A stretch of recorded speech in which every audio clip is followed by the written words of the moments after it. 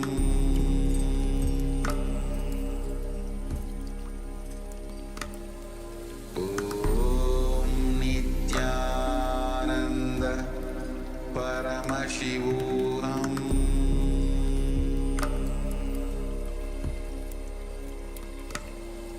Om Nithyananda Paramashivoham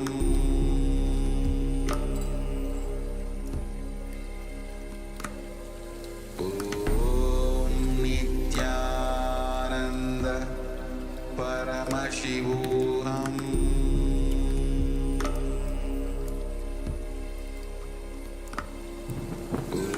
Om Nithyananda Paramashivoham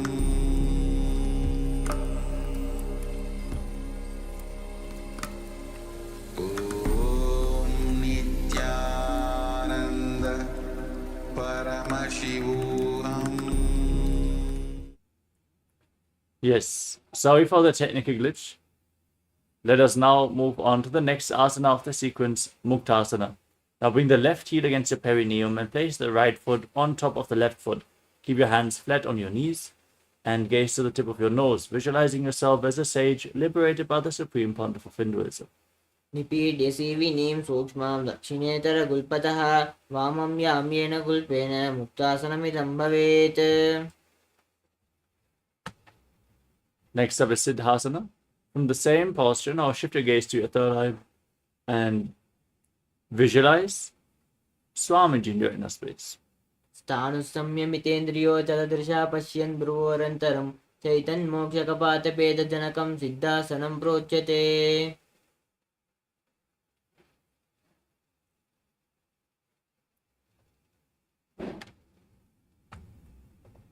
Next up is Siddhyasana. From the same posture, shift your gaze to the ground in front of you. Engage all three bandhas and visualize Swamiji in your inner space. वामपादिके जानो शिवनिमदटासकोण्ठानो. Now keep your hands on your knees in Bindu Mudra as you gaze to your third eye and visualize yourself as Lord Rudra in Rudrasana too.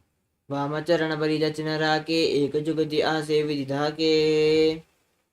Maintain the posture, shift your gaze to your nose and embody tranquility and an unshakable nature in Santadhunasana. आसन की गुण मन की चंचलता meet. Next up is Siddhasana too. Now cup your hands in front of your navel in Samputa Mudra as you visualize Swamiji in your inner space in Siddhasana too.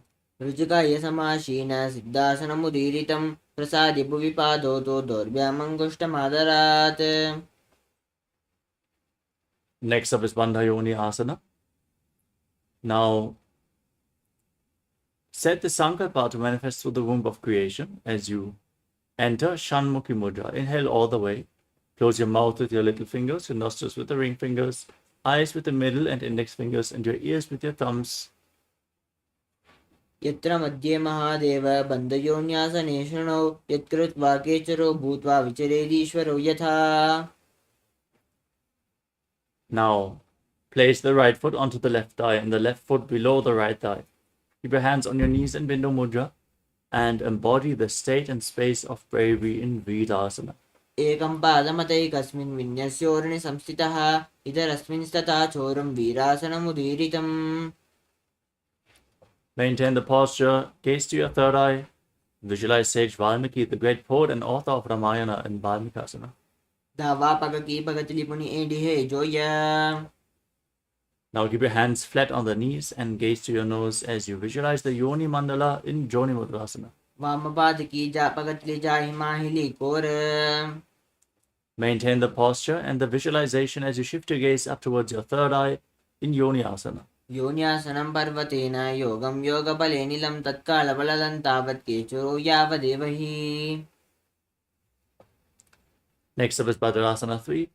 Now join the soles of your feet and interlock your fingers around the toes as you push your knees to the mat. Pull your stomach in and up, gaze to your nose, and visualize yourself as Lord Veerabhadra. गुल्पौ च वृषणस्यादः शिवन्त्याः पार्श्वयोक्षिपेत् सब्जगुल्पं तथा सव्ये दक्षगुल्पं तु दक्षिणे. Now place your left hand on the knee and cover your mouth with your right hand as you close your left nostril with the index finger. Inhale through the right nostril. Then close both nostrils and hold your breath. Exhale through the left. Then again inhale through the left and invert the breathing flow in Abhyanta Kumbhaka. As you press your tongue upwards as high as you can in Kechari Mudra. Gazing to your third eye, visualizing yourself as an Agori in Agorasana. पूर्वकहो विश्रिका जो ही वाही विधि जो की जय सोय. Next up is Kanari Pavasana. Now separate your heels. Keep your toes together, feet close towards the perineum. Place your elbows on the heels, rest your chin on your hands. Gaze to your nose. Pull your stomach in and up and exhale all the way, holding your breath in the exhaled state in Rijaka Kumbhaka. As you visualize yourself as a female elephant drinking water in Kanari Pavasana. ग्वाली पाव आसन कह्यो है जैसे याहुम में जाने विदितै से. Next up is Padasana. Now scoop your hands below the feet and interlock your fingers in front as you lift your legs off the mat. Gaze to the tip of the nose as you visualize Swamiji in your inner space. ततोर्ध्वं रेचयेद् वायुं मृडनिश्वास संयुतम्. Now interlock your fingers around the toes from the top. As you pull your feet against your chest, rest your chin on the fingers. Gaze to the tip of the nose and embody the state and space of a king in Gopi Chandasana. पूर्व विधि पगा का अंगुटा कंटको परासे. Next up is Uddarasana. Again, scoop your fingers below the feet and interlock your fingers around the toes from the bottom this time. Gaze to your nose. Visualize your body free from any defects. दो पगतली भूपरिदरे कोरमा हिली ऐसे करे. Next up is Vishishtasana. From the same posture, raise your feet in front of your face, with the interlocked fingers in front of your forehead. Now visualize yourself excelling in everything in Vishishtasana. दो पगतली संपुटटाने उभे हस्तकरी ऊर्ध्व हिटाने. Next up is Bhujasana. Now lift your legs over top of your shoulders and bend your elbows to interlock your fingers around your neck as you visualize yourself as a cobra. शिरासनं तु विज्ञेयं कक्षासनमतः परं ग्रीवासनं च परमं भुजासनमिहोच्यते. Next up is Kalyanasana. From the same position with your legs over top of your shoulders, bring your hands behind your lower back and interlock your fingers. As you gaze to your nose, visualize yourself as a beautiful, auspicious goddess in Kalyanasana. दो हाथपकं बीचा आने तिनको गोडानी छेठाने. Now, place the left foot flat and sit on the left heel as you keep the right knee over top of the left with the heel outside the hip. Place your hands on opposite knees and gaze forward in Vaishnavi Mudra without focusing on any external object. Visualize yourself as an elegant swan as you breathe in Ujjayi Pranayama in Sankatasana. वामपादं जितेर्मूलं सन्न्यस्य धरणीतले.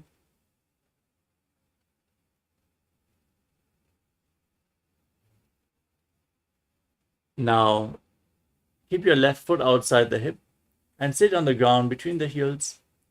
Keep your fingers interlocked on the top knee. Put your stomach in and up and visualize a cow in your inner space as you make an ocean-like sound with your mouth in Ujjayi Pranayama and Dhenukasana. अनुसागी Nagar पंचदं वृषीरं दकल्यम्नि. Now place the right foot on the left thigh and the left foot on the right knee. As you bring your left arm behind your back, hold on to opposite thighs and gaze to your third eye, visualizing Swamiji in Machandrasana. वामजङ्गपरिदचनटाने वामहस्तभिष्टिदिशाने. Now hold on to the big toes and lean forward and down. As you place your forehead on the mat, visualize Swamiji in Machandrasana too. वामजङ्गपरिदचनटाने वामहस्तभिष्टिदिशाने. Now rise up, interlock your fingers and place them on the top knee. As you engage all the bandhas, Mahamudra Bandha, visualize Swamiji, your Guru, in your inner space in Guru Asana. ऊर्मूलेतरपादस्य कनिष्ठिका प्रदेशगुल्पं संस्थाप्य. Now repeat Sankatasana as you Sit on the right heel with the right foot flat, stack the left knee over top, and hold on to opposite knees as you visualize yourself as an elegant swan in Sankadasana. वामपादं चितेर्मूलं सन्न्यस्य धरणीतले.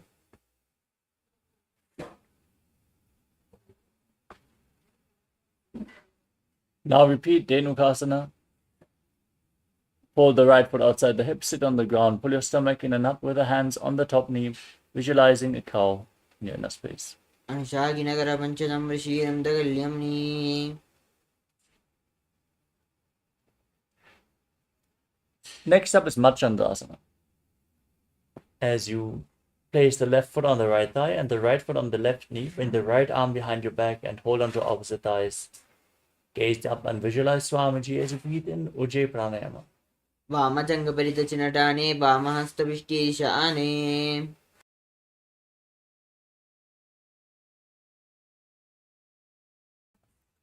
We move on to Machandasana 2. Now hold on to the toes and lean forward and down, visualizing Swamiji in your inner space.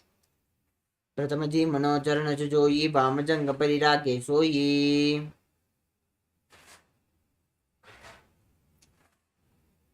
Rise up and interlock your fingers, placing them on the top knee. Engage all Tribandhas and visualize Swamiji in Guru Asana.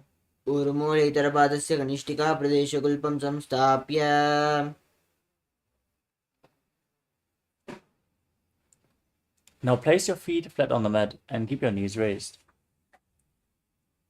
Hold on to your knees with your hands as you press your tongue upwards in Kechari Mudra.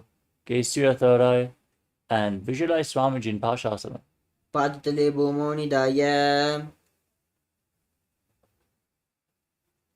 Now hold on to opposite wrists. Rest your chin on the knees and gaze to your nose as you visualize yourself residing in an abode of bliss in Bodha Shukasana. दो पगतले बो परिधरे कोरुमाहिली ऐसे करे.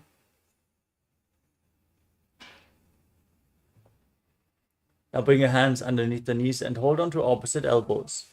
Gaze to the tip of the nose, press your tongue upwards and visualize Swamiji in Kudakatasana. दो हाथ पग बाहर लियावे गोड़ा नीचे लेता हरावे.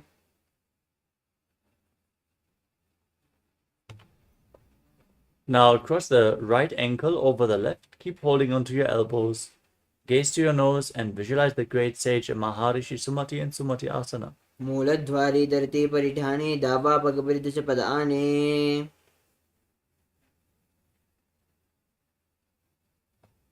Now extend your legs out in front. Keep your knees straight. Hold on to opposite. Interlock your fingers and raise up your arms above your head with the wrists pointing outwards. Engage all Tribandhas, gaze to your nose and visualize Swamiji in Dandasana. इदानीं गर्भिणीनां योगाभ्यासो यथा लघो सुखप्रसवलाभाय प्रोच्यते प्राक्तनेपति. Now lean forward and down and hold on to the big toes in Prana Mudra. As you perform Nadi Shodhana, inhale through one nostril and exhale through the other alternatingly. Without the support of your fingers, visualizing Swamiji in Arambhasana. दो पग मिलिवा पसारी पगा का अंगूठा पकड़ी लिलाट गोड़ा लगावे. Next up is Pidukasana. Now separate your feet and slightly raise your knees. Bring your hands below the shins and hold on to the soles of the feet from the outside. As you gaze to your third eye and visualize Swamiji. प्रथम वैसी दो पाव पसारी कचको उर्दको कुरुडो डारे. Next up is Jalandhari Pavasana. Bring the heels together and feet extended away from the body. Hands below the shins, palms facing up, elbows on the ground, and your chin rested on your feet. Gaze to the nose and visualize Swamiji in your inner space. तो AD मेली के DJ हाथ पसारी.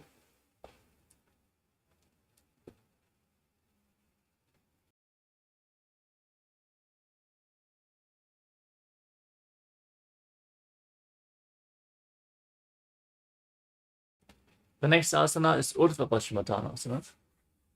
As you extend your legs forward, lift one leg behind your neck and lean forward and down, holding onto the front foot with both hands. As you breathe in Pratyahara Pranayama, visualize the prana flowing upwards through your body, through the 9 points as revealed by Mahadeva, which are the soles of the feet, the regenerative organs, the navel, the heart, the throat, the uvula, the center of the eyebrows, the top of the forehead, and the Brahmarandu, the crown of the head. As you visualize Swamiji in your inner space.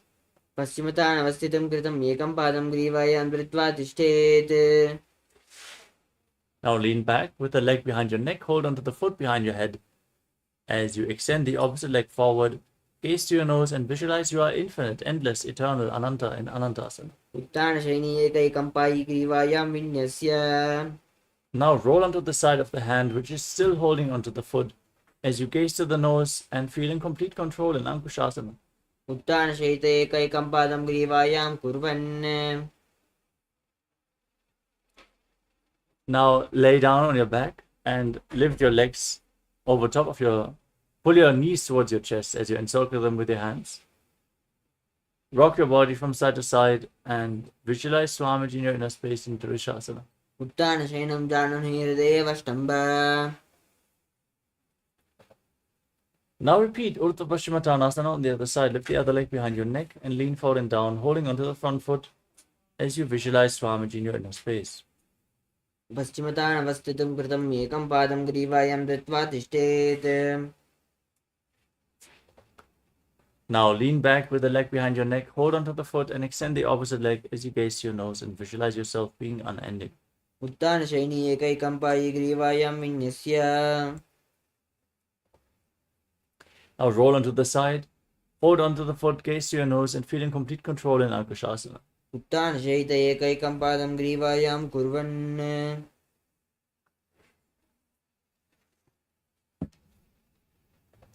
Next up is Yoga Nidrasana. As you lay on your back, one by one lift your legs behind your head and then interlock your fingers around your lower back. If you can't bring your legs behind your neck, you can bring them over your shoulder or pull them towards your chest.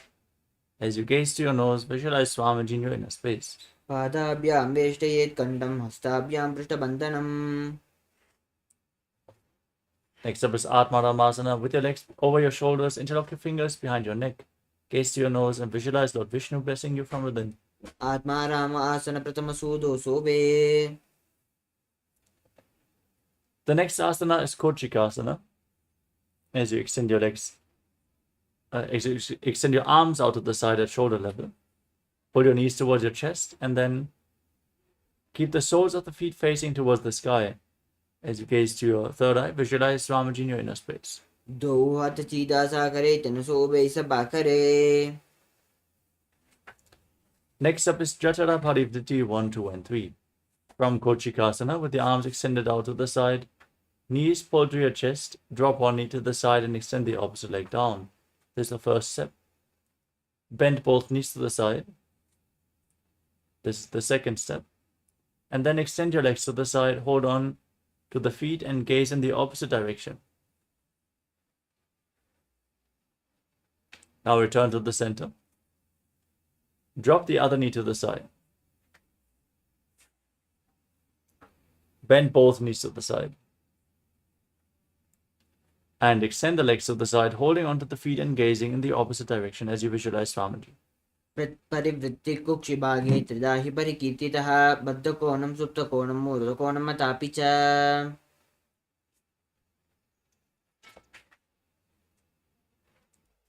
Next up is the Dviparapitam. As you lay on your back, place your feet flat and keep your knees raised. Hold onto your ankles as you push your hips up high. Lock your throat and breathe in Mocha Kumbhaka. Gaze to your nose and visualize yourself as sturdy as a bridge in Dviparapitam. प्रतिक्रियायुतं द्वन्द्वपीठः सर्वबलप्रदम्.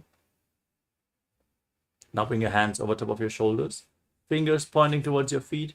As you lift your entire body off the ground, push your hips up high and visualize yourself as sturdy as stone furniture as you breathe calmly through your nose in Sahadra Kumbhaka and Paryankasana. उत्तानशयनमस्तुलाभ्यां भूमिं वष्टभ्य. Next up is Shvottanasana. As you lay on your back, pull your knees to your chest and place your hands on the shoulders and then move your hips in a circular motion, visualizing yourself as a dog playfully rolling around on its back. शववच्चरीरं संस्थाप्य जानुनी सम्मील्य नाभो आनीय. Next up is the Viparita Karani. As you lay on your back, place your arms flat on the ground, hands next to your hips, and then raise your legs up and push your hips off the ground, moving your legs in a circular motion as you visualize Swamiji in your inner space and breathe in Mocha Kumbhaka. भूतले अश्वशिरो दत्त्वा केन ये चरणद्वयं विपरीतकृतैश्चैसा सर्वतन्त्रेषु गोपिता.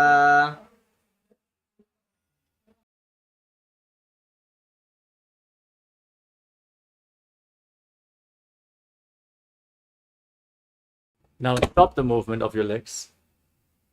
In Viparita Karani 2, as you visualize Swamiji in your inner space. Karni विपरीताख्या सर्वादिव्याधिनाशिनी. Now drop your feet down over top of your head, touching the toes to the mat.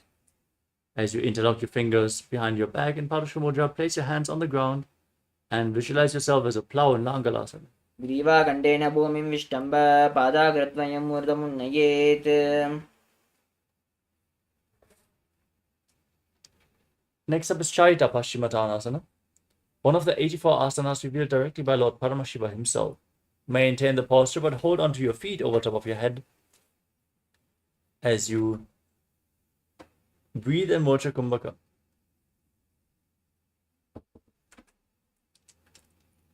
तानं शयित्वात् कुर्वीत शैतपश्चिमतानकम्.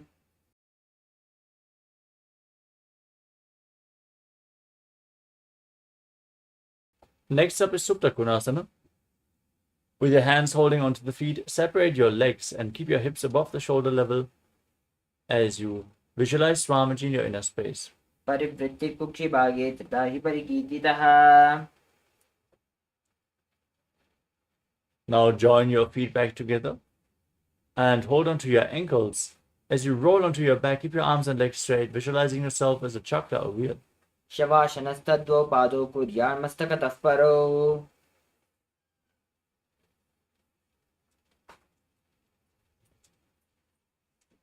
As you lay on your back, straighten your legs vertically. Hold onto the big toes in Prana Mudra. Breathe in Ujjayi Pranayama, make an ocean-like sound with your mouth, and then separate your legs wide to the side as you visualize Swamiji in your inner space in Suptapta Sarita Parangushtasana. उत्थानपादं क्रौञ्चं च मरीचिं वीरभद्रकम्. Now join your feet back together. Keep your legs vertical in Supta Parangushtasana. उत्थानपादं क्रौञ्चं च मरीचिं वीरभद्रकम्. Now cross your legs into Padmasana as you lay on your back and bring your hands over your head, holding onto opposite elbows over top of your head. Gaze to your nose and visualize Matsya, the fish avatar of Lord Vishnu in Matsyasana. मुक्तपद्मासनं कृत्वा उत्थानशयनं चरेत्.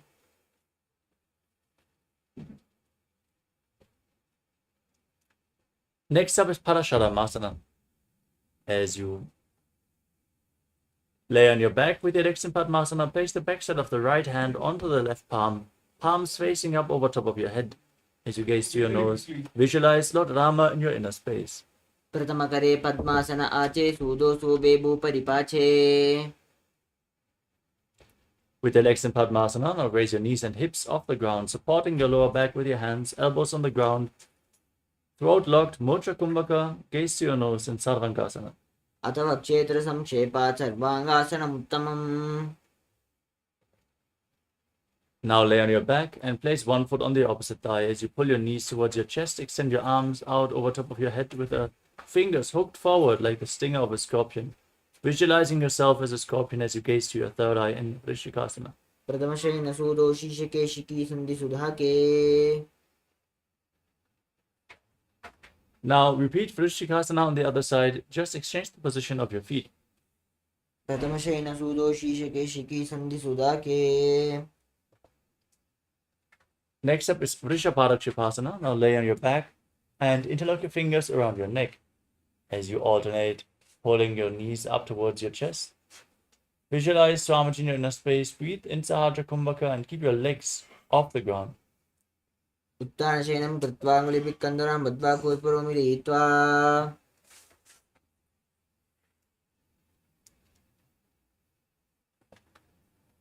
Now keep your hands at the side of your body and alternate pulling your knees up towards your ears, back and forth as you visualize Swamiji in Marutasana. श्रोतानवस्थितं कृत्वा जानद्वयं कर्यायेन कर्णयोः संस्पृशेत्. Next up is Vrikasana. As you lay on your back, place your feet flat, stand up and lay back down again and again, visualizing yourself as a wolf. उत्तानशयनं कृत्वा पादतलाभ्यां भूमिं धृत्वा Next up is Luthasana.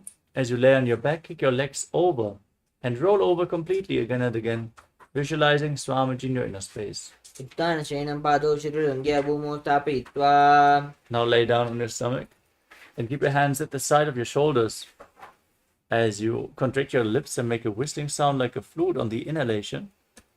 As you visualize yourself as a chariot carrying warriors into a battle for Dharma on your chariot back in Sarathasana. युद्धशयनं कृत्वा नाभिं भूमौ निधाय Next up is Dehalyulanganasana. With your hands on the ground, push your body up and jump your feet in between the hands back and forth again and again. Visualize yourself transcend body and mind. हस्तद्वयं बद्ध्वा तन्मध्यचरणद्वयम् उड्डाणैव भैरानीय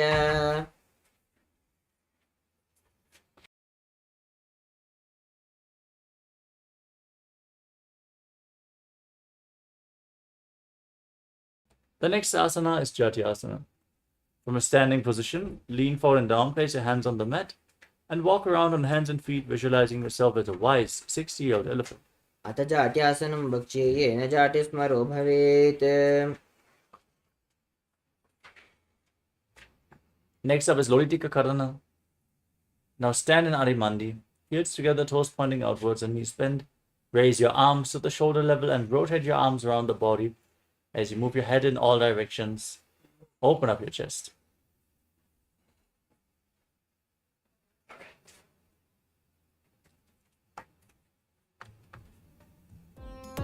Nithyananda, thank you for watching, and if you found the video enlightening, Please give it a like, share it with your loved ones, and subscribe to stay connected with us.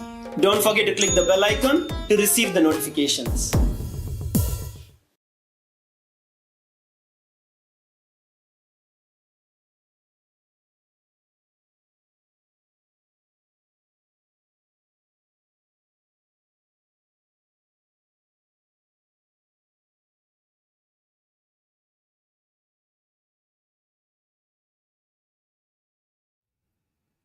The next asana is Sarupasana. Now, if you have a rope available, tie your feet with a rope and then stand erect on the mat like a rod with your elbows close to the body, the hands on the thighs, and visualize your Kundalini Devi rising and curling upwards around your body in Sarupasana. अथ सर्पासनं वक्ष्ये वायुपानाय केवलम् Now lean forward and down and hold on your toes from the front, keeping your hands and fists, walking around on the mat, visualizing yourself as a camel in Ushta Sadhanasana. निष्ठिकनिष्ठिका प्रदेशेन भूमौ निधाय Now grip your toes from the side, keep your hands and fists and walk around on the mat, visualizing yourself as a horse in Ashvasana. निष्ठिकनिष्ठिका प्रदेशेन भूमौ निधाय उपरि पादतले संस्थाप्य Now interlock your fingers behind your back and pull your hands down towards your calves. Open up your chest as you tilt back, breathe deeply through your nose and visualize yourself as a soaring bird diving in Kapota Nidakasana. पादतले भूमौ निधाय पृष्ठभागेन हस्तौ जङ्घापर्यन्तं नीत्वा Next up is the Dala Pushpaputam Karana. Now stand in Adimandi with your hands in Namaskara Mudra in front of your chest. Bow down to one side, open up your palms and raise the respective heel. Repeat the movement again and again as you visualize yourself holding a bouquet of flowers and offering it to Paramashiva.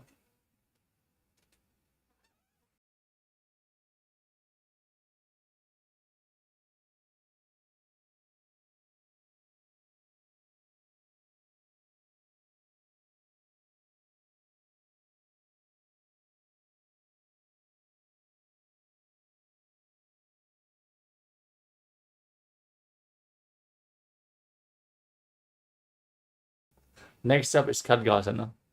From a standing position, now gaze to your nose and visualize yourself as a rhinoceros. Then lay down on your stomach and jump your feet back to your hands and stand with your hands extended in Namaskara Mudra, forming the horn of the rhinoceros. निजसरतमासनं कृत्वा पादतलाभ्यां भूमिं वष्टभ्य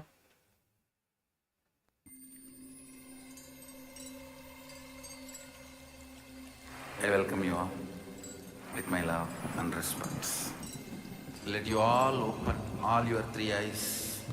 Om Nithyananda Paramashivoham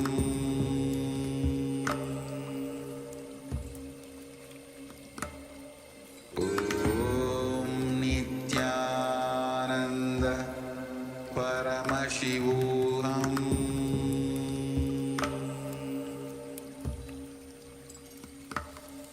Om Nithyananda Paramashivoham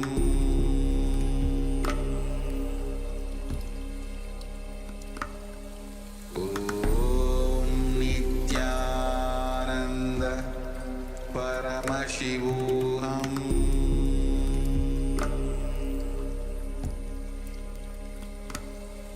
Om Nithyananda Paramashivoham.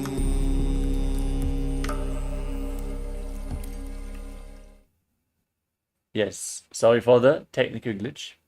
Let us now move on to the Uttanottanam. Now hold on to weights and sit down as low as you can. And stand back up again and again, gazing to the nose and visualizing Swamiji in your inner space. पुनः पुनः उत्तातव्यमसितव्यमिति उत्तानोत्तानं भवति. Next up is Musalasana.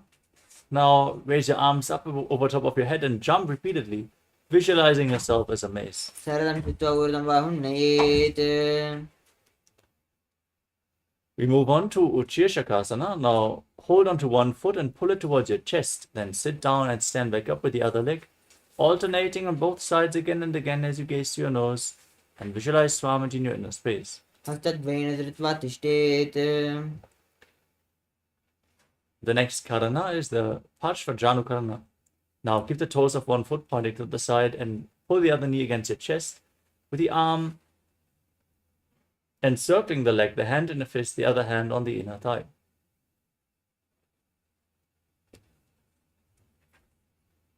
We move on to Tandavasana.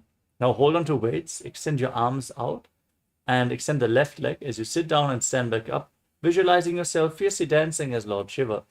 एकेन पादेन स्थातव्यं ताण्डवासनं भवति.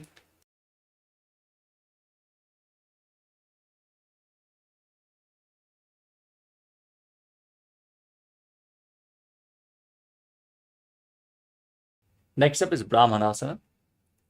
As you lift the left leg against the inner right thigh with the heel by the perineum, keep your hands relaxed by the knees and visualize a Brahma blessing you from within in Brahmanasana.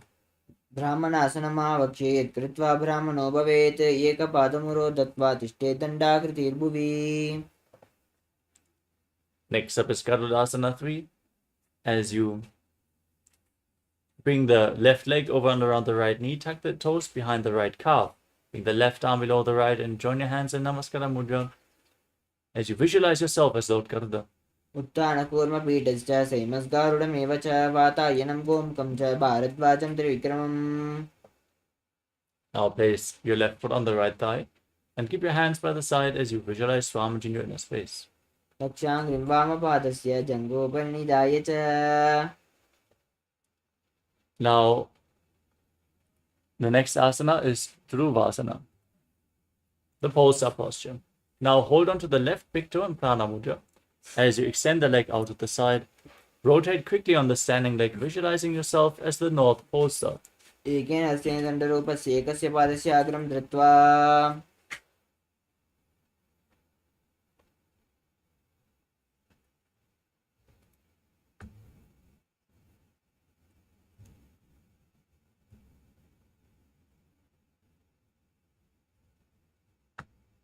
Next up is Trivikramasana. From a standing position, lift one leg, the left leg behind your neck, then stand tall, sit down, and stand back up, performing the 3 steps of Lord Vishnu as you visualize Lord Vishnu blessing you from within. ग्रीवायं पादं संस्थाप्य स्थातव्यम् उत्तातव्यं त्रिविक्रमासनं भवति.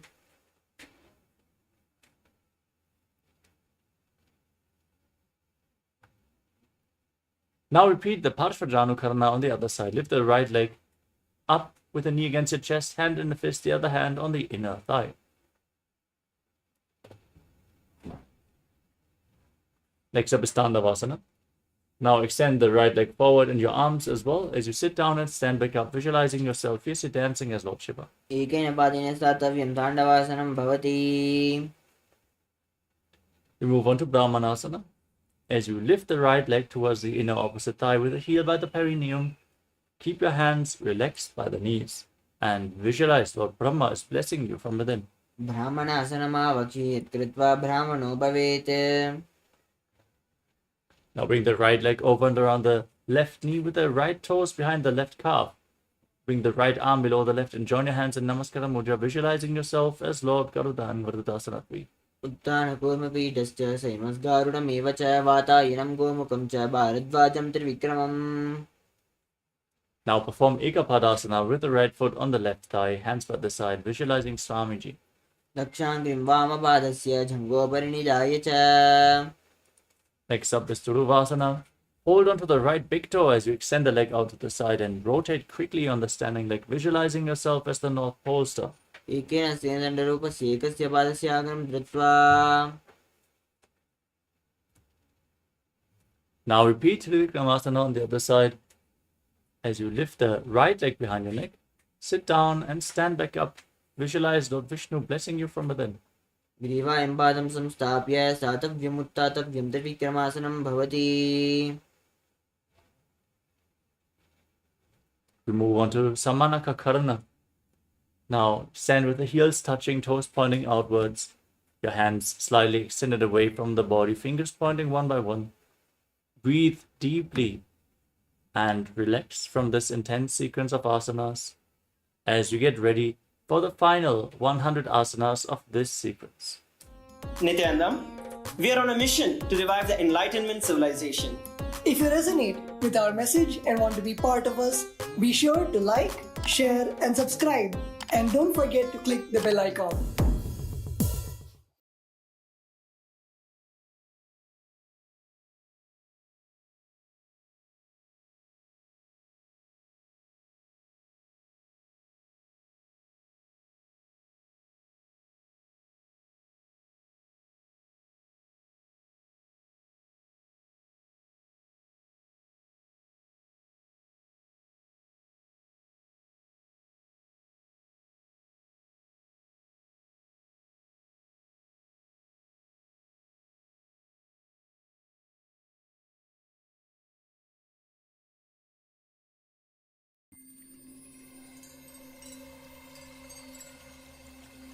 I welcome you all with my love and respect. Let you all open all your three eyes. Om Nithyananda Paramashivoham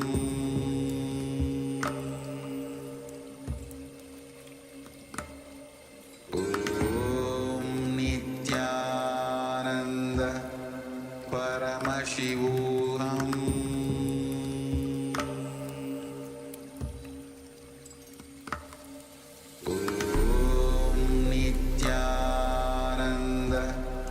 Paramashivoham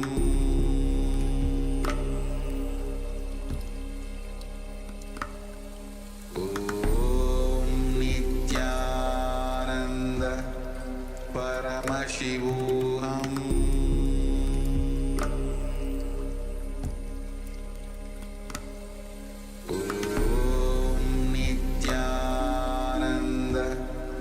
Paramashivoham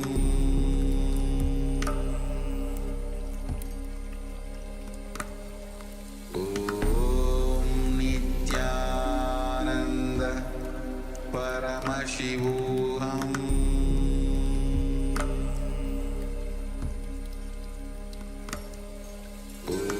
Om Nithyananda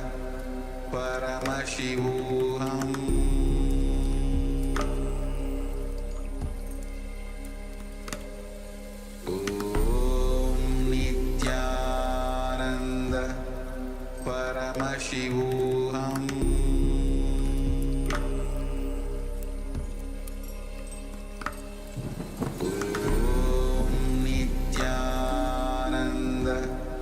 Paramashivoham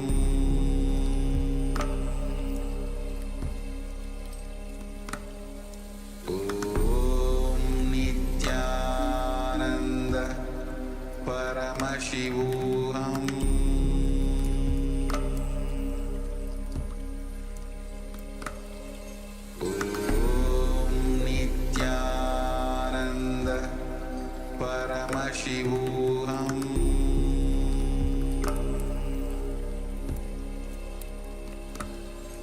Om Nithyananda Paramashivoham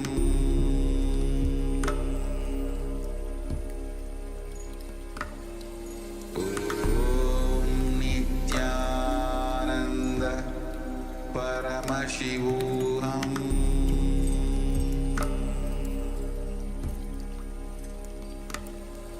Om Nithyananda Paramashivoham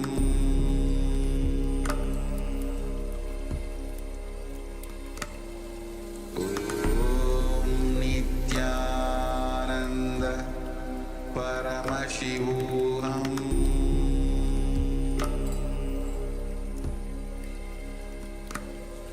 Om Nithyananda Paramashivoham.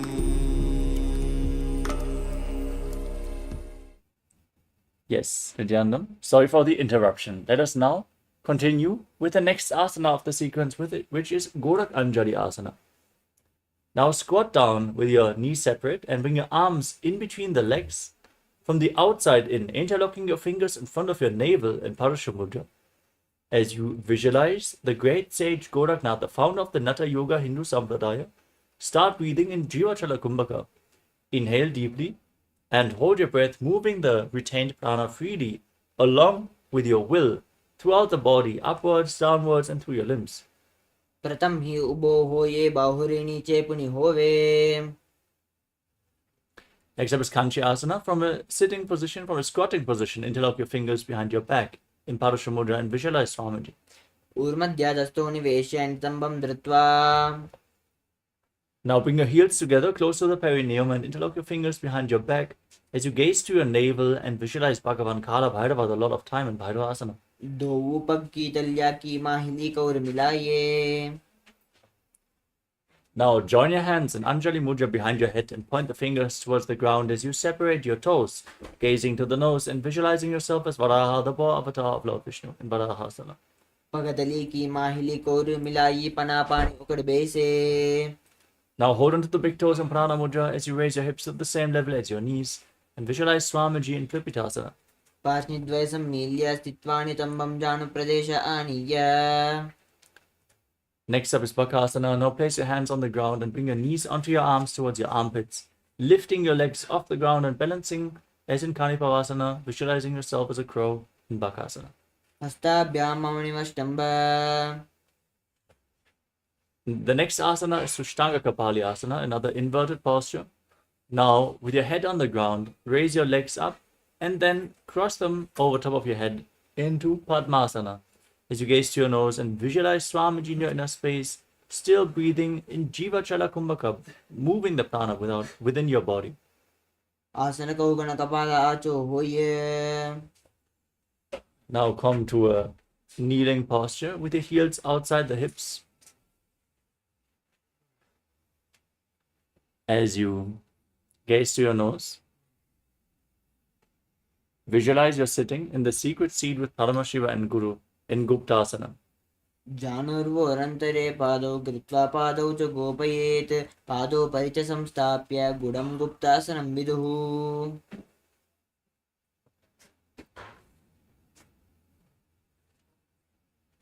Next up is Vrikshasana 2. Now, place your hands on the ground and raise your legs up over top of your body into a handstand. You can lean against the wall for support if needed. As you visualize yourself as a tree with deep roots growing into the ground in Vrikshasana 2.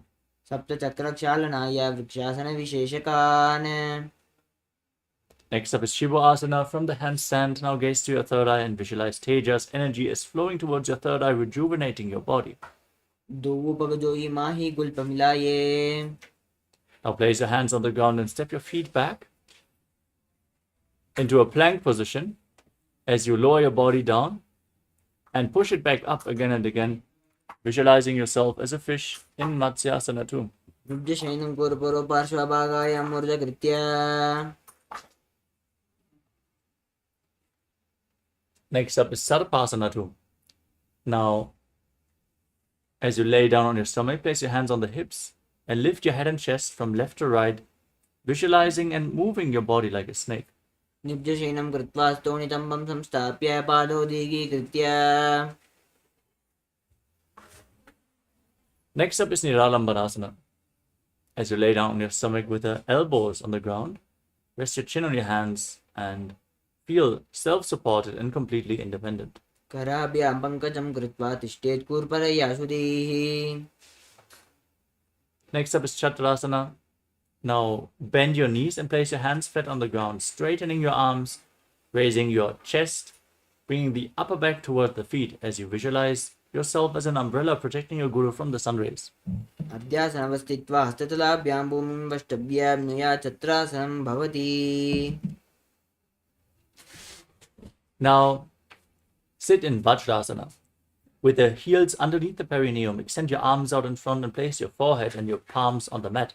Gaze to your nose and visualize yourself as Vajra, the weapon of Indra, symbolizing indestructibility. इदानीं गर्भिणीनां योगाभ्यासो यथा लघु.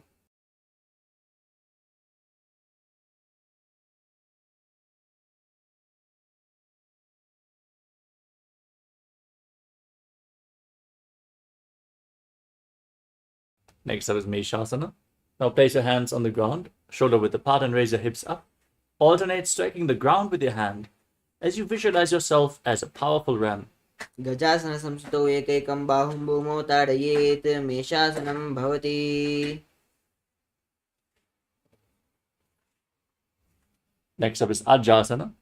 With your hands on the ground, raise your legs up into a handstand and lower your face down towards the ground as you visualize yourself as unborn, existing for all eternity. गजासनसंस्थितो पादद्वयम् अन्तराले कृत्य. Next up is Dhanantarasana. Come to a kneeling posture and hold onto the big toes in Prana Mudra as you pull them towards your perineum. Then placing your hands on top of your knees, gaze to your nose, visualize Swamiji, breathe in Ujjayi Pranayama. पूर्वबिदिपि पता परिहता की काकसी स्योपनासरा मोडी. Now interlock your fingers in front of your body and move them up, down, left, right, in all directions in the Angamotanam, giving massage to various different joints and muscles of your body. As you repeat the movement behind, visualize Swamiji in your inner space. हस्तयोरङ्गुलीर्बद्ध्वा हस्तयोर्मध्यात् सर्वमङ्गमं निष्कासयित्वा तिष्ठेत् अङ्गमोट्टानं भवति.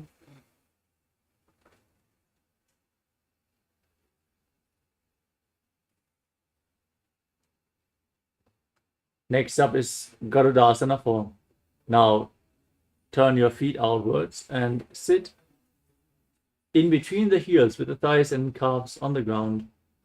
Visualize yourself as Lord Garuda flying Lord Vishnu and Lakshmi on his back. जङ्घोरुभ्यां दरां पीड्य स्थिरकायोद्विजानुना जानु परिकरद्वन्द्व गरुडासनमुच्यते.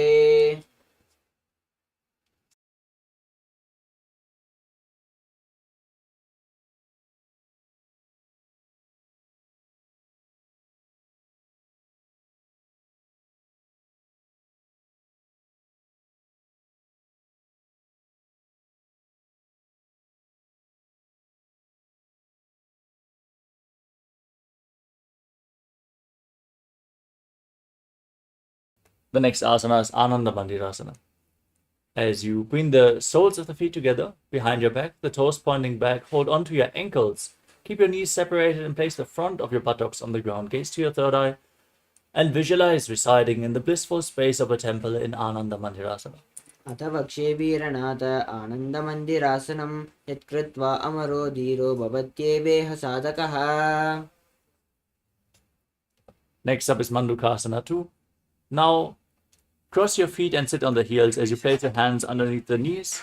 Press your tongue up flat against the palate of the mouth and visualize yourself as a frog as you pull your stomach in and up in Mandukasana 2. पृष्ठं सम्पीड्य गुल्पाभ्यां जाह्नग्मे सवलयाकृतिः हस्तो पादतले क्षिप्तो मण्डूकं पाददोषहृत्.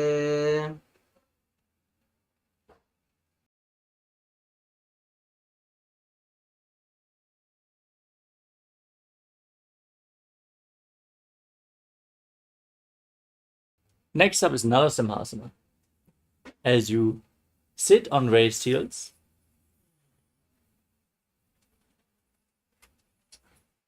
Place your hands flat on the ground with the thumbs together.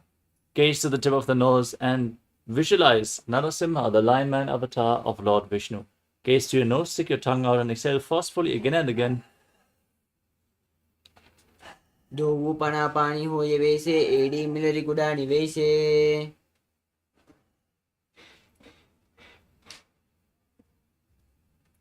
Now place your palms over top of your mouth as you bring your thumbs underneath the teeth. Close your mouth and gaze to your nose, inhaling through the right nostril, exhaling through your mouth in this asana. Visualizing yourself as Devi, victorious over all your fears in Vishlakasana. Upagan ki edi joyi godam panavana puni hoyi goda janga adar karirake adeva haishi vidake. Next up is Makadasana. Bring the soles of the feet together, the toes pointing back, nose, and visualize yourself as a playful monkey. Then bring your fingers towards your armpits and imitate as if you are a monkey switching itself. Duvu bhagatale samputa Sangarasana. Pradama pana pani hoye bese, duvu edi gudani vese, goda ubara ke diya adeva ye pasade dira. Next up is Kanjanasana. Now, in a kneeling position, cross your feet and sit on the heels as you place your hands on the ground next to your body. Gaze to your nose and visualize perfect health as you pull your stomach in and up. Kanjanasana ma vakshe yat kritva shushti do bhavet. Now place your hands on the knees and make your upper back and neck stiff like the shell of a turtle as you gaze to your nose in Kurmasana. Vilpo chavrashanasya vitkramena samahito. Now maintain the posture but relax your upper back and neck as you gaze to your nose and visualize Swamiji in Yogasana. Gudam niyamya gulpabhyam vitkramena samahitah. Now cross the feet behind your body as you stand on your toes and hold on to your calves with your fingers inside and the thumbs outside. Gaze to your third eye and visualize the space of eternal oneness Advaita with Swamiji in Vichugasana. Goda mamo ubo hoyi goda adara ke doyi tajapad ki pani rahave pano mama goda digilyave. Now place the top of the feet flat on the ground behind you as you still stand on your knees. Hold onto your heels and lean back. Push your hips forward. Tilt your head back all the way. Visualizing yourself as a camel in Ushtasana too. Meru danda grandi dadya sampipadai shufman kapoto shasana abhyasa kudyan mitahitashanaha. Now lean back further. Place your elbows and the back of your head on the ground as you gaze to your nose and visualize yourself as a blooming lotus in Jatyasana too. Dovu edi samputakare sole muladvarita iderei. Now lay back all the way. Place your back on the ground and rise up and lay back down. Gaze to your nose and visualize the healing of your causal body in Viratasana. Janga pratibhumoni daya jangodarayo urni samstapya. Next up is Kapotasana. Lean back and bring your hands over top of your shoulders with the fingers holding onto your feet. Bring your head in between the heels and visualize yourself as a beautiful dove. Meru danda grandi dadya sampipadai shufman. The next asana is Varasana. Now stand on your knees. Tuck the toes behind, keep the heels raised, and hold on to opposite arms in front of your body. Gaze to your nose and visualize Paramashiva as this is the boon-fulfilling posture. Receive your boon from Paramashiva. Janani bhuma samstapya hastabhyam bahu parasparam dhritva. Now sit down on raised heels and place your forearms on the ground. Place your head on your hands as you visualize yourself as Varaha, the boar avatar of Lord Vishnu in Varahasana too. Suryam chandram vedanani asanani nikatyate. Next up is Mundasana. Another inverted posture with your forearms on the ground, elbows shoulder width apart, fingers interlocked. Place your head on the mat and support it with your hands. Raise your hips and straighten your legs up into the handstand. Gaze to your nose and breathe through the nose as you visualize yourself as a lop tree in Mundasana. Adho mundasanam vakshe sarvesham praninam sukam. Now come to a kneeling posture. Sit on the heels and separate your knees as you lean forward and down. Place your head between the knees. Hold your head, elbows outside the legs. Inhale through your nose and exhale through your mouth as you gaze to the tip of your nose and visualize Swamiji in Andhasana. Pratama pagatali samataharave kuruma hili ube milave. Now lay down on your stomach and extend your arms out over top of your head. Lift your arms, your chest, your legs off the ground, holding onto weights if you want to intensify this asana. as you visualize yourself as a locust in Viparita Shalabhasana. शलभासनभेदाश्च नटभेरुण्डनामके घण्टभेरुण्डसहिते शीर्षदण्डासनं तथा. Now place your forehead on the ground and keep your hands at the side of your body. Lift your legs up without lifting your chest as you visualize a skull representing the mind with purified thoughts and the strong will to attain enlightenment in Kapalasana, the skull posture. कपालं भूमो निधाय ऊर्ध्वं पादौ नयेत् कपालासनं भवति. Next up is Akasha Kapotasana. Now, from the same posture, push your hips and your legs up over top of your body, placing your feet on the mat in front of your face as you visualize yourself as a free and open dove. उष्ट्रासने स्थित्वा चरणौ भूमेरुत्थाप्य मस्तकोपरि नीत्वा.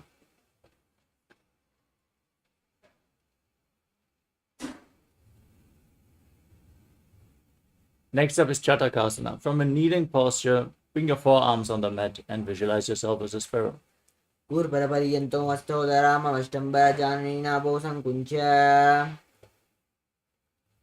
Next up is Vrishchikasana 2. With your forearms on the ground, raise your hips up and bend your knees. Place your feet on the back of your head if you can, as you visualize yourself as a scorpion. विश्चैव पुष्टप्रतिमां विपाश्मि दत्त्वा सुशीरे च मुखं विदारिगौ. Now come to a seated position. Sit on the right heel with the perineum as you bring the left foot outside the hip with the toes pointing to the side. Place your hands on the ground in front of your body as you visualize yourself as a bull and breathe in Antaranga Kumbhaka. Forcefully inhale through your nose, then hold your breath and slowly exhale again through the nose. याम्यगुल्पे पादमूले वामभागे पदेतरम्.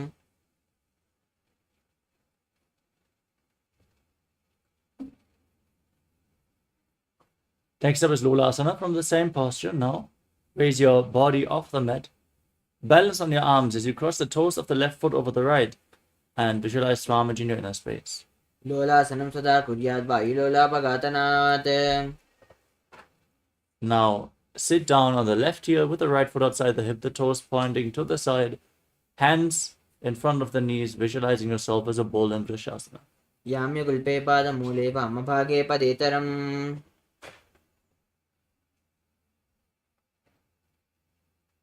Now place the right foot on the mat and keep the knee raised. Sit on the left heel as you keep the toes tucked, hands on the knees, gaze forward in Vaishnavi Mudra. Don't focus on anything external as you visualize Bala Gunahai, one of the 84 siddhas in your inner space. आसन कौगुण च लपिकार जायी. Down all the way and visualize yourself as the entire planet in Grahasana. पादतले भूमौ संस्थाप्य जानुमध्ये कूर्परौ संस्थाप्य.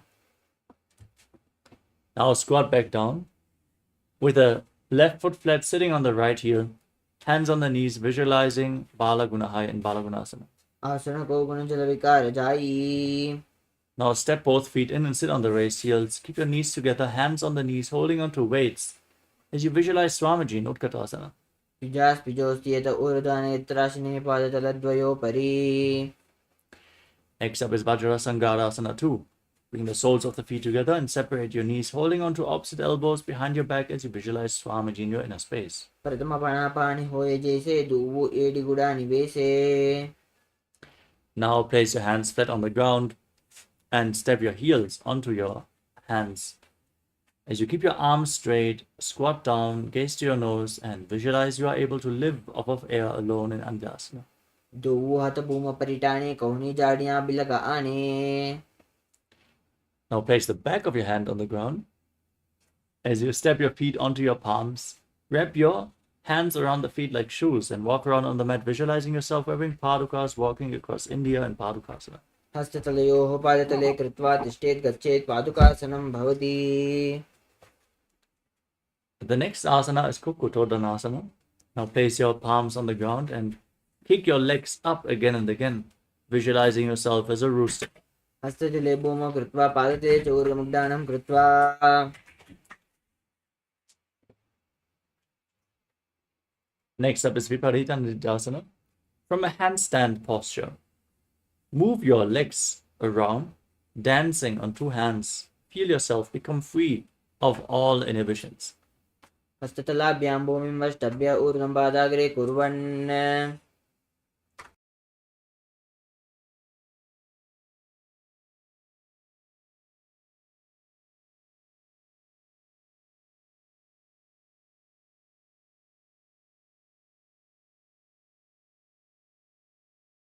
The next asana is Kunjarasana. Now separate your feet and place one hand on the mat.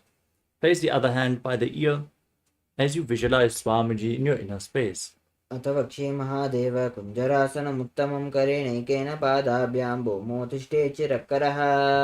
Exchange the position of your hands.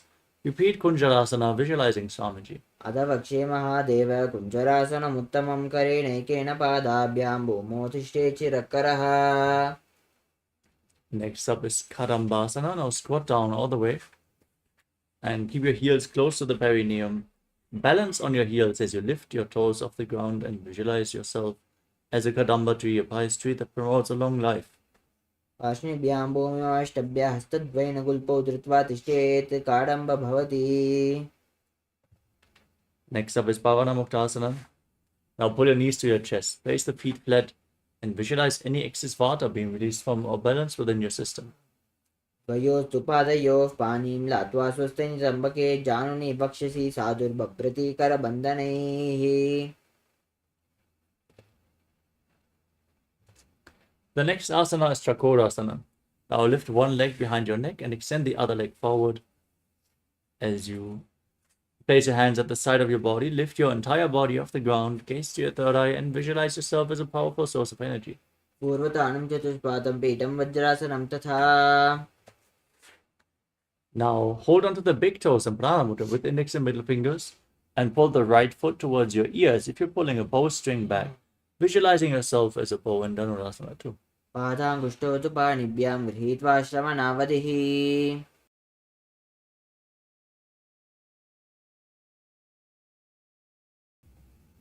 Next up is Ashtavakrasana.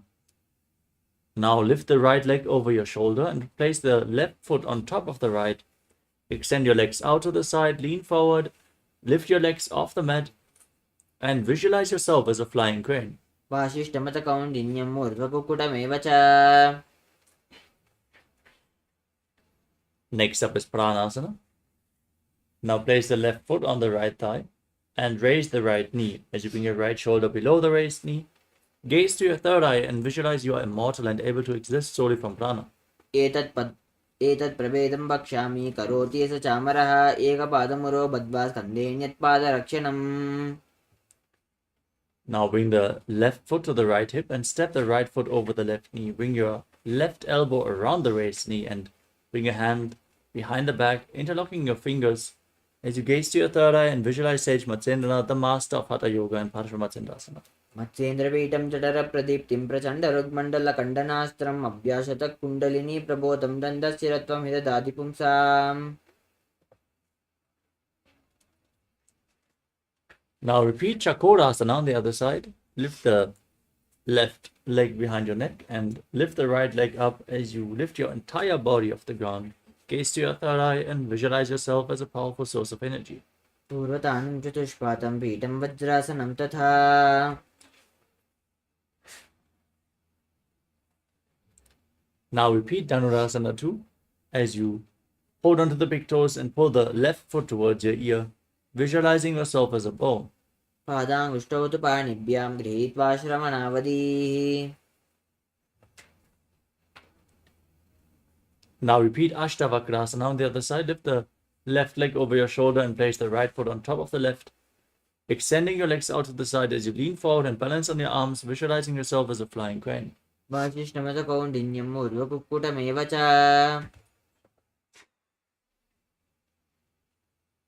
Now keep the left foot flat and place the right foot on the left thigh. Bring your left shoulder underneath the raised knee, gaze to your third eye and visualize you are immortal, able to exist on prana. एतत् प्रभेदं वक्ष्यामि करोति स चामरः एकपादमुरो बद्ध्वा स्कन्धेऽन्यत्पादरक्षणम्. Now repeat Parashvamatsyendrasana. Bring the right foot to the left hip and the left foot over top of the right knee. Twist your right elbow around the raised knee and interlock your fingers behind your back as you gaze to your third eye and visualize Sage Matsendranath, the master of Hatha Yoga. मत्स्येन्द्रपीठं जठरप्रदीप्तिं प्रचण्डरुग्मण्डलकण्डनास्त्रम् अभ्यासतः kundalini प्रबोधं दण्डस्थिरत्वं हि ददाति पुंसां. पार्श्वाभ्यां ध्रियते यस्तु पार्श्वमत्स्येन्द्रमुत्तमम्.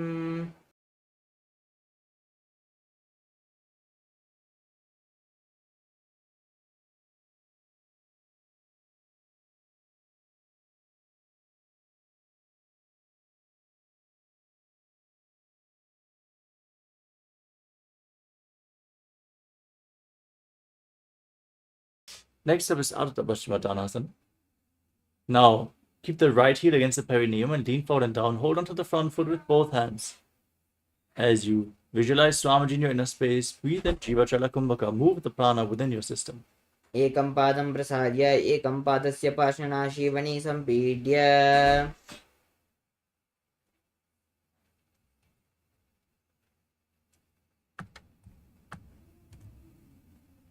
Now bring the right foot outside the hip, the top of the foot flat on the ground, knee on the mat. Hold on to the left foot and extend it up in front of your face. As you breathe in Jivachala Kumbhaka, visualize yourself as a crane in Kraunchasana. वासिष्ठमतकौण्डिन्यं ऊर्ध्वकुक्कुटमेव च अष्टावक्त्रमतोत्तानं मयूरं सेतुबन्धनम्. Now repeat Ardha Paschimottanasana on the other side. Extend the right leg. Keep the left foot against your perineum as you lean forward and down. एकं पादं प्रसार्य एकं पादस्य पार्श्वनाशीवनी सम्पीड्य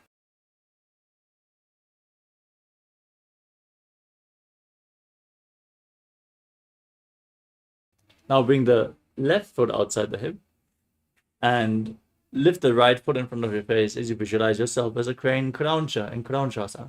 उत्तानपादं क्रौञ्चं च मरीचं वीरभद्रकम्. Now place your feet in a cross-leg position with your feet in between the thighs and calves. Keep your hands on the knees. Gaze to the tip of the nose as you embody peace, well-being, good fortune, and prosperity. Visualize your swastika in your inner space in swastikasana. जानुर्गोरन्तरे सम्यक् कृत्वा पादतले उभे ऋजुकाय समाशीन स्वस्तिकं तत्प्रचक्षते. Now cover your heels with your hands. As you maintain the posture, tuck your chin to the chest, gaze to your nose, and visualize the great sage Goraknath, founder of the Natha Yoga Hindu Sampradaya in Gorakshasana. जानुर्गोरन्तरे पादौ उत्तानौ व्यक्तसंस्थितौ कुल्पौ चाचाद्य हस्ताभ्याम् उत्तानाभ्यां प्रयत्नतः. Next up is Bhagasana 2. Now, place the left heel against the perineum and the right foot onto the left thigh. Gaze to your third eye. Visualize Swamiji and meditate on Arihanta, the Lord, the Enlightened One, the Avatar. As you get ready to enter Shanmukhi Mudra, inhale all the way and then close your mouth with little and ring fingers, your nostrils with the middle fingers, your index fingers covering the eyes and your thumbs closing the ears in Bhagasana 2. वामपार्श्वकुटौ संस्थाप्य दक्षाङ्घ्रिं वामजगणे. Next up is Yogasana 2. Now, place your feet onto opposite knees and keep your hands at the side of the body with the palms facing up. Gaze to your nose, visualize Swamiji and perform the Kakachandra Kumbhaka. Keep your mouth in the shape of the beak of a crow and inhale through your mouth, then exhale through your nose in Yogasana 2. उत्तानौ चरणौ कृत्वा संस्थाप्योपरि जानुनो आसनोपरि संस्थाप्य चोत्तानं करयुग्मकम्. Next up is Urdhva Kukutasana. Rotate your hands and place the palms on the mat, lifting your body up as you visualize yourself as a rooster. वासिष्ठमतकौण्डिन्यं ऊर्ध्वकुक्कुटमेव च. Now bring your hands in between the legs in Siddha Haratali Asana, placing your palms on the mat without lifting your body up. Gaze to your nose and visualize Swamiji. प्रथमपद्मासनको करे हस्तदो वा कोडासन्धिदेरे. Now straighten your arms, lift your body off the ground as you maintain Padmasana. Pull your knees towards your chest as you gaze to the nose and visualize yourself as an elegant swan in Hamsasana. कुक्कुटासनस्थित्वा स्कन्दपर्यन्तं गुरुनीत्वा. Now push your hands through the legs behind your back, interlocking the fingers as you place your forehead on the mat and visualize yourself as Pinaka, Lord Shiva's bow in Karmakasana. प्रथमपद्मासनको करे घोडासन्धिमाहि करिदेरे. The next asana is Kurmasana 2. As you sit in Padmasana, raise your knees and then bring your hands through the legs, bending the elbows upwards to hold on to the respective shoulders. Visualize yourself as a turtle having a stable body and mind to live for hundreds of years in Kurmasana 2. Bhami जङ्गपरिदक्षिणपावा दाहिनी जङ्गपरिभामिल्यावा. Next up is Granti Bedasana. From the same posture, now tuck your chin to the chest, gaze to your nose, and rejoice knowing you're sitting in Shiva's secret knot posture. अथ वक्षे नीलकण्ठग्रन्थिभेदासनं शुभम्. Now roll onto your back. Keep holding onto the shoulders as you gaze to your nose and embody a turtle laying on its back in Uttana Kurmasana. कुक्कुटासनबन्धस्थं कराभ्यां धृतकन्धरम्. Now sit back up. In a cross-legged position, bring your hands to the legs, place one palm flat on the mat, and hold its wrist with the other hand. As you lift your entire body off the ground, balancing on one arm, visualize yourself as a rooster. कुक्कुटासनवस्थित्वा एकेन हस्तेन अन्यस्मिन् धृत्वा. Now lift yourself off the ground with the other hand on the mat, repeating Pangu Kukkutasana on the other side. कुक्कुटासनवस्थित्वा एकेन हस्तेन अन्यस्मिन् धृत्वा. Next up is Kritasana. As you sit in Padmasana, place your elbows on the toes, interlock your hands in Parusha Mudra and place your chin on the fingers. As you press your thumbs against your throat, visualize you have gone beyond all greed and covetous in Kritasana. जानुर्वोरन्तरे पादौ उत्थानो व्यक्तसंस्थितौ. Next up is Padmasana 3. As you place the one hand over top of each other with a palm facing upward, the hands in the lap. Gaze to your nose, engage all three bandhas and visualize Swamiji in your inner space. उत्थानो चरणं विधाय विधिवच्चक्षिस्थितौ योगिरात्. Now place your hands flat on the knees and gaze to your third eye as you visualize Paramashiva in your inner space, internally chanting Om Nithyananda Paramashivoham in Padmasana form. एतत् पद्मासनं कुर्यात् प्राणवायुप्रसिद्धये. Now keep the right hand in Prana Mudra and hold onto the big toe. As you pull the elbow back as if you're pulling a bowstring, move the big toe round and then repeat the movement on the other side. Visualize yourself as Pinaka, Lord Shiva's bow in Karmakasana 2. अथान्यासनमाभक्ष्ये योगपूरकरक्षणात्. As you sit in Padmasana, cross your arms behind your back and hold onto the big toes in Prana Mudra. As you gaze to your nose, visualize yourself as Pinaka, Lord Shiva's bow, and pull your stomach in and up. Contract the perineal floor and tuck your chin to the chest in Mahamudrasana, in Mahamudra Bandha in Karmakasana. कार्मुकासनमाक्षित्य उदरे पूरयेत् सुखं तदवायुर्वसो याति कालेन सूक्ष्मवायुना. Maintain this posture but raise your chest. Gaze up. Visualize yourself as the action of Paramashiva's third eye, destroying anything you come across in Tridhasana. ऊरुभ्यामुपरिस्थाप्य पादयुग्मं प्रयत्नतः. Now roll back, lay on your back with your legs crossed, holding onto the big toes, the arms crossed behind your back. Gaze to the nose and visualize yourself as a snake as you breathe in Sahadra Kumbhaka and Nagrasana. प्रथमकरे पद्मासन आचे सोदोसो वेबु परिपाचे. Now free your arms and legs, pull your knees to the chest and circle your legs with your arms interlocked in Parusha Mudra as you raise your chin to the knees and squeeze your body into a ball in Kandukasana. वेत्रासने स्थित्वा हस्तपादान् निष्कुष्य ऊर्ध्वं नयेत्.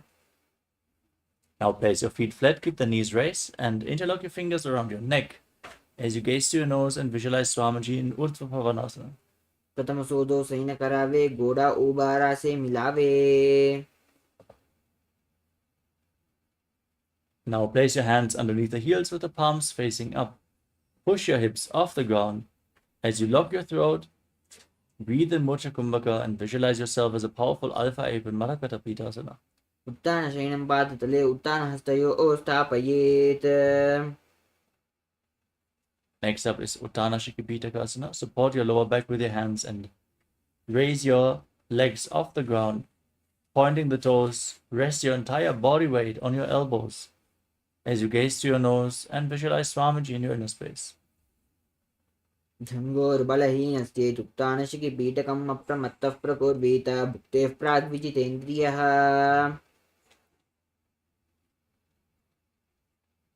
Now raise your legs up, point your toes up towards the sky as you place your hands on the ground flat for support. Visualize yourself blissfully traversing through Naraka Loka unscathed in Narakasana. ग्रीवाखण्डेन भूमिं विष्टम्ब पादाग्रद्वयम् ऊर्ध्वमुन्नयेत्।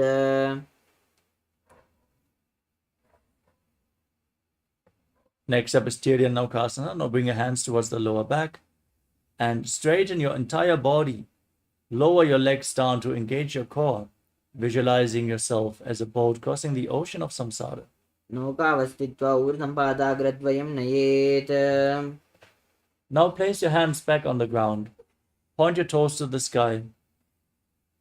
Be straight like a flagpole as you visualize yourself as the KAILASA flag, respected across all nations in Dvajasana, the flag posture. तिर्यन् नौकावद्ग्रीवा पृष्ठकोत्परैः भूमिम् अष्टभ्य। Now lower your body down. Lay down flat on your back. Your hands at the side of the body. Palms facing up. In Nithyananda, unclutch from any movements of the body and mind as you pull the Kundalini Shakti up along your spine from the Mooladhara all the way to the Sahasrara Chakra. Now, lay completely still and visualize that your body is dead. The Supreme Pontiff of Hinduism is liberating you while you internally chant Om Nithyananda Paramashivoham.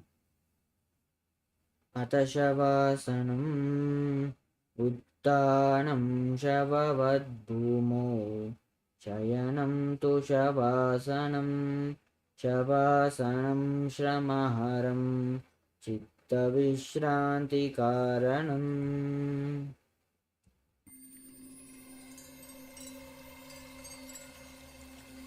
I welcome you all with my love and respect.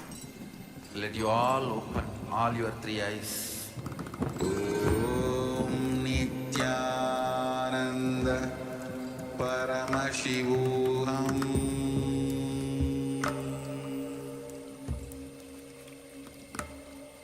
Om Nithyananda Paramashivoham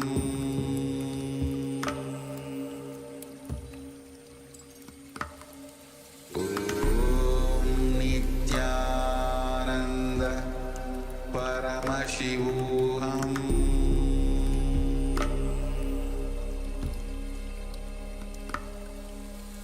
Om Nithyananda Paramashivoham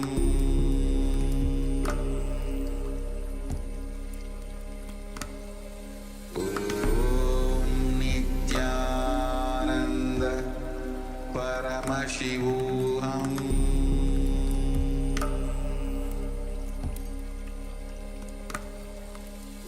Om Nithyananda Paramashivoham Om Nithyananda Paramashivoham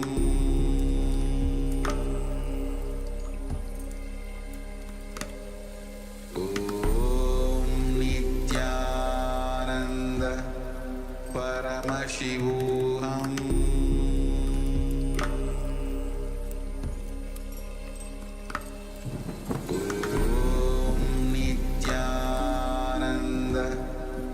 Paramashivoham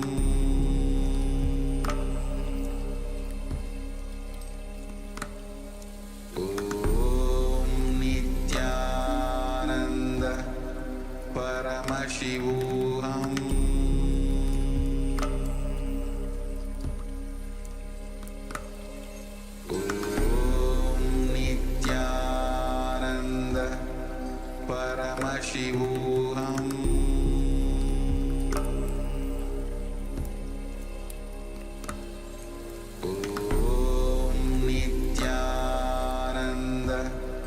Paramashivoham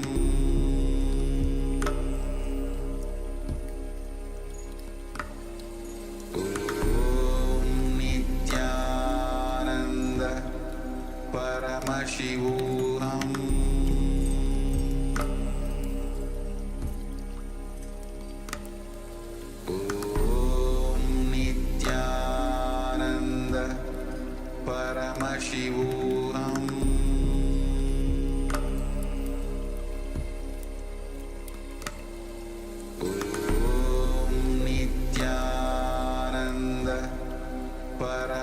Paramashivoham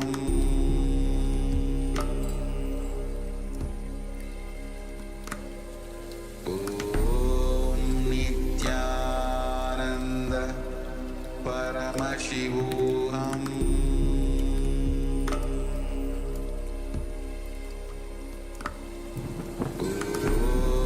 Nithyananda Paramashivoham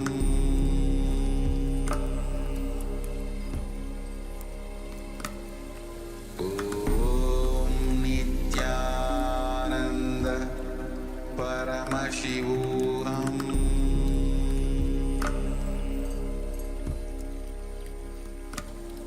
Om Nithyananda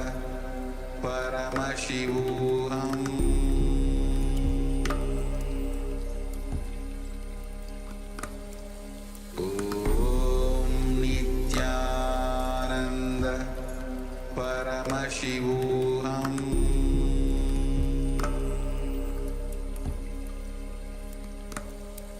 Om Nithyananda Paramashivoham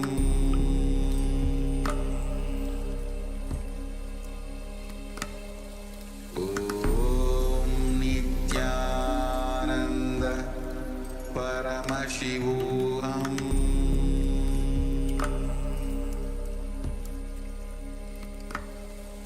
Om Nithyananda Paramashivoham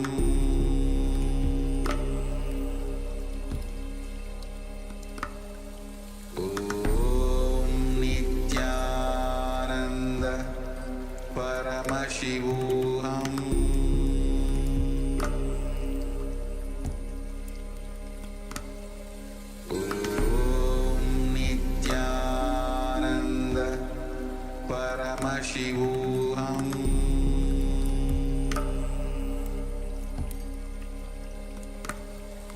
Om Nithyananda Paramashivoham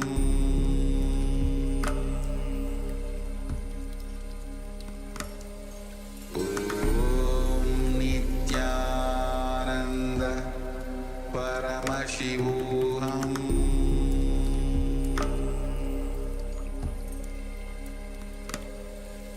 Om Nithyananda Paramashivoham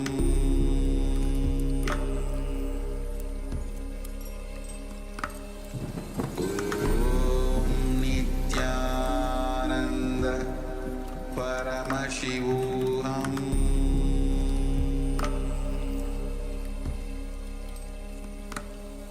Om Nithyananda Paramashivoham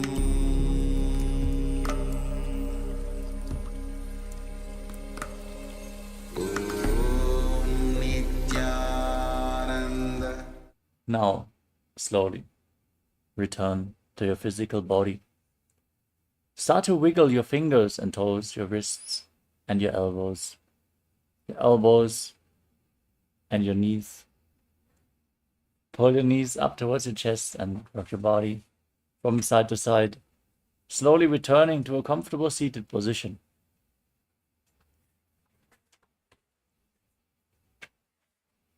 Congratulations, you completed the Dvitiya Vinyasa Krama 308 asana sequence as revealed by the Supreme Pontiff of Hinduism.